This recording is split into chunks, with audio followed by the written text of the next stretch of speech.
This is Xbox Retro Classics. We're here on Xbox Series X. Be sure to like the videos, subscribing is great as well. The classic games like Pitfall, Mech Warrior, Chopper Command, and so much more are available here as part of this growing service that aims to provide us with Caesar 2? Classic games as part of this ultimate collection. And it's supposed to be growing. So basically, obviously, Xbox, when they bought Activision Blizzard, they got themselves a wealth of historic titles that, like, what do you do with them? So you go and you talk to Antstream, because they know classic games, which I have a great video of their talking about what their service is like on the channel. If you haven't seen that, it's spectacular what they provide. You know what you do? You go to them and you be like, hey, what's the best way to distribute a massive selection of classic games that wouldn't really make sense to have, you know, a bunch of their own little collections and everything like that? You make a compilation retro arcade like this. So we've got 61 games. We've got a variety of different setups and scenarios, from Activision to the 2600 DOS, the Sierra collection. Because you don't know, Xbox, when they bought Activision Blizzard, they got Sierra. And Sierra is a absolutely classic, historic publishing label that has been given absolutely little to no support over the years, which is such a shame. And Xbox has also done nothing with them. But yeah, no, Sierra is absolute nostalgia. And they made so many classic games. And where is King's Quest? Anyways, sorry, I digress. So we've got, I think it's 61 games or something at the current point in time. The goal in the long term, oh, they even have PSX, that's interesting. SNES and PSX, oh, interesting. So in the long term, they hope to have over 100 games available on here, which I think would absolutely be spectacular. But in the meantime, we've got 60-something titles. Hopefully this grows. Hopefully this expands. And this is really something that's built kind of around and for Game Pass. And you get everything from Activision to, I guess they also mentioned they want Blizzard, and also obviously Sierra, which is an extension of Activision kind of games. So building off of Antstream, we've got everything that you would get from Antstream, which means community challenges, trending setups, curated game picks for your interest. You get challenges. And challenges are different things within games that allow you to be like, hey, do this, do that. And then you're earning points. And these points will allow you to buy collectibles. And there's achievements mostly for unlocking collectibles, unlock your original Xbox, everything like that. And, you know, get medals, play any games, stuff like that. Okay. So we got collectibles here. I unlocked the 360 because it's pure nostalgia. But you get all these like little things to work towards. It just gives you a little bit of a sense of, hey, I'm working towards this. Hey, I'm unlocking this. That's kind of the goal that they're trying to provide here within this collection of games, which I think is absolutely spectacular. So we'll unlock the original Xbox, which I believe should give me an achievement. And then there's notifications based on, like, if you're winning other people or battling against other people. So let's start with Classic River Raid. So this is a collection that you can play, depending on the game, by yourself, with others, up to like 4 players. Really, really quite cool. And then you have different options when you go into a game. You can play just the game instantly. You can have favorites. You can create saves. There's different setups, like the challenges that each of these games has, the leaderboards to compete against others, instructions so you know how to play, and then controller mapping for the different games, so you know how to, like, you know, literally how to play with the controls. And I think that's really cool. So we jump in and we play the game. It takes a second to load, and then once it does, you're able to hop in and experience these games in a pretty classic sort of way. And I think that in itself is just quite magical. Wow, that's really fast off the start there. Okay, that's very sensitive. So it's sort of neat that we've got these games. And, you know, keep in mind that it's going to take time for them to, I would assume, work out the licensing to make a lot of these games available, because there are a lot of classic Activision and even Bethesda. Well, actually, it'd be cool to get Bethesda stuff on here. Sorry, I'm totally getting off topic. You know, Activision, Blizzard stuff, Sierra Online, anything else they want to add, they can just throw into this collection of games. And I think that in itself is quite spectacular that this exists, because these games are, well, gaming history, right? And it's a great way to support titles that have been sort of lost to time, because a lot of these games, like, honestly, no one's gonna really go out of their way to buy this sort of a game, right? Like, you're not gonna really pay much for this unless it's part of, like, a massive collection. It's not something you're specifically going for. But this was a game back in the day. This is something that was made by developers. This was something somebody bought off the shelf as, like, a main large experience, and I hope that's actually correct for this one. I don't know how they would have specifically sold each of these individual back in the day. Like, you know, there's all kinds of different rules on how they distributed these things, but anyways, you know, at a time, this was probably something that someone bought literally off the shelf as part of a box, and this was a game for someone. This is something someone enjoyed, something someone played, and something someone loved. Same like the Pitfall games. And no longer do you just have to play these games within Call of Duty, you can actually play them outside of it. Because if you haven't been following for years, usually Activision shoves these games inside Call of Duty as like arcade classics, which is like kind of depressing that their legacy games get treated in this sort of a way. But like honestly, look at it from the perspective of Activision too. It's like, are they really gonna, you know, make money off of making Pitfall available for people? Oh, come on! You know, are they gonna get any sort of like cash out of restoring these games or allowing people to easily enjoy them in the modern era? No, not at all. But, you know, this is a way that allows them to add some value and enjoy these classic games, which I think is truly quite exciting. Why are you not getting off of the... Oh, that's not good, dude. That's not good at all. Ugh! Ugh! Give me a break. No, that's ridiculous. Anyways, so it's just kind of a really good way to take care of your classic games. I could see Xbox using this as basically a hub that they expand in the future, and anything else they swallow up over the years, they can just throw into this as part of their compilation packages. And that's totally cool. No, like seriously, it is genuinely great that these games are available. And that a new generation can jump in and maybe give these a try. And I know they don't have the same appeal. Oh, come on! Appeal as some of the newer games, but this really is gaming you've got to be kidding me. This is gaming history, and it definitely matters. Oh, it went right into the crocodile's mouth. That's great. Thanks a lot, Pitfall. Thanks a lot. Unbelievable. No, they got all kinds of cool stuff in here. No, it's really a genuinely special little package. And this, you know, this is for a specific audience. You know what I mean? Like, I can't necessarily see a younger person really going in and enjoying these sort of things or finding them too interesting. But if you are, that's awesome. But this is mostly for people that played it back in the day, or people that have interest in, you know, the backward compatible sort of history of gaming. I say backwards compatible because it's just making these games available. And to me, that's the coolest thing. Here's Mech Warrior. Absolutely a classic game. It's taken me 10 years to develop and refine my skills. Oh, it's time to become a Mech Warrior. And, you know, you may laugh and you may be like, haha, you know, these old games. But someday the game you played back in the day, like that was a 3D game or something like that. You know, let's say from the original Xbox. Someday those games will be like this, and they'll just be thrown together in these like little compilation things. And, yeah, that's just kind of how it'll be. I'll take it.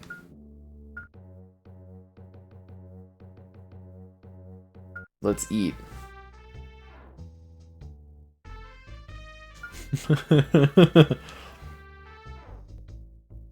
What an oldie, but no, seriously, it's kind of cool that this exists as it does. Hopefully Xbox maybe, like, get some deals going with other companies to add more stuff in here, but I guess the idea of this is they're using it as a bit of an advertisement thing, too, for AdStream. I didn't mean to click that in order to, like, promote their service, which is really, really, really cool. Like I said, I've reviewed it a couple times on different platforms. Alright, let's do this. Let's Mech Warrior it up. I choose this mech! Mech ready to go! Let's battle. And it's all beautifully done. Like, I mean, all this stuff looks great, runs great. Yeah, I tell you resolution and stuff like that, but like the UI and that's like 4K. I'm sure you'd run it like 60, but like, you're not. You know, it depends on the games and how the games are running. But anyways, the emulation to me is... Visually, I think this looks pretty good for what it is. It runs pretty well. You know, I'm not sure what else you would really expect out of this sort of collection. It's a nice selection of different games, classics. There are quite a few titles I was kind of like, sort of like, where are these games? You know what I mean? Where I was like, why are we not seeing some of these titles available that should be available on this? And I'm assuming it's a licensing thing, or they only want to, you know, put out so much at once, so they have only so many games they can release at once, and I'm sure they're going to keep building onto it. Although I don't know where licensing a lot of the games would lie, because there's only over 60 titles, like 60-something games here. And they want to add over 100 down the road. It's like, you know, like, these types of games, who would be holding back licensing on some of these oldies, right? I guess would be the question. How do I just clear this? Like, is there a... I literally want all games. There we go. Atlantis? Activision Prototype 1? Oh. That's what I'm talking about. Nice. Activision Prototype 1. That's what I'm talking about.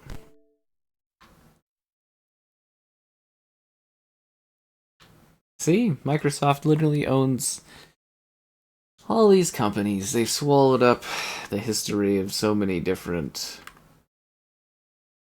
products and that.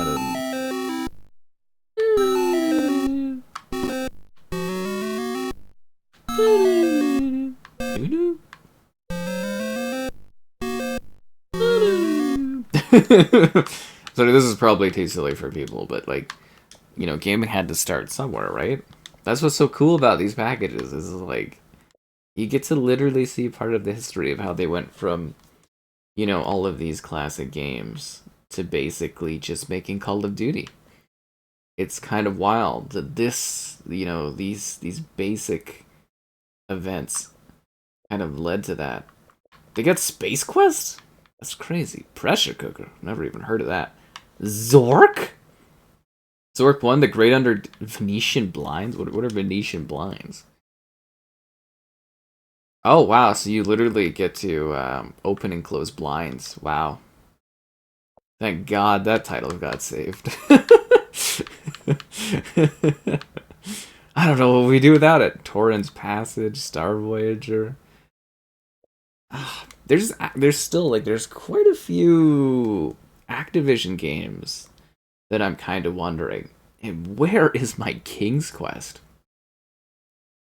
Seriously, where is King's Quest? Alright, let's do Atlantis. Time to fire up into the skies. Seriously, though, that's Sierra.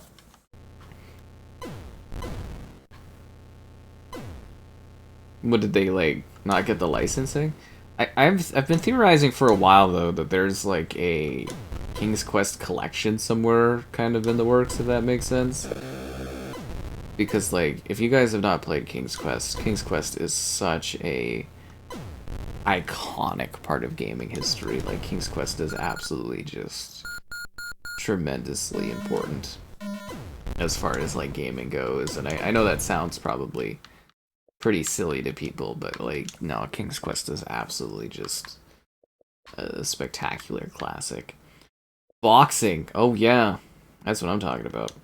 See, the other funny thing, too, is, like, obviously Activision had some pretty good stuff, but they didn't really have, like, the classics that sort of Atari that had, too, if that makes sense. Like, I play a lot of these compilation games, if that makes sense. Like, I play a lot of, like, you know, Atari compilations, I play Capcom classics, I play all time. I think there's, like, even a television package or whatever not too long ago. And yeah, like, Activision had some good stuff, but some of those games, yeah, are, like, absolutely just, like, classic things. And Atari just had, like, such an onslaught of great, like, classic sort of things. Same with, like, Nintendo and that too, from different eras that are old like this. Wow, look at this boxing adventure. This is an edge of your seat thrill ride. Who will win?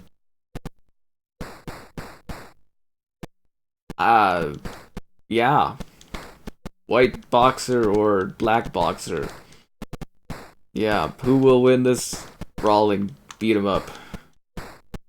I got him on the ropes. You can't handle this action. Ugh. But you know, back in the day, there's people that used to buy stuff. I mean, I'd love to hear that actually. If there are some people still alive that are still doing gaming that used to buy these as like, you know, like a full package you would buy. Like this would have been like Call of Duty for someone, right? Like this would have been like UFC or like a Fight Night title for people back in the day, which is funny to think about. But no, that's really how it was. How many hits am I gonna get? I got like 93 points here. I'm socking it to this guy. You ain't got nothing. KO. Did I win? I feel like I won in my heart, but like these would have been full games that you would buy and you'd have in your collection, and you'd sit there and you'd fight and all the genres. Really, that's all the genres. They got Decathlon? What about Robin Hood? From Sierra. So I'm assuming that must be the thing, is they're waiting for Sierra titles to come, and maybe it's a bit of work for them to get them all, like, you know, sort of set up in regards to, like, button pressing and stuff. Ah, Sierra. If you read into the company, there's, like, I think there's, like, a documentary out there I've watched at some point, but Sierra is so cool. And they just do not get the love and the respect that they deserve, which is such a shame. Robin Hood.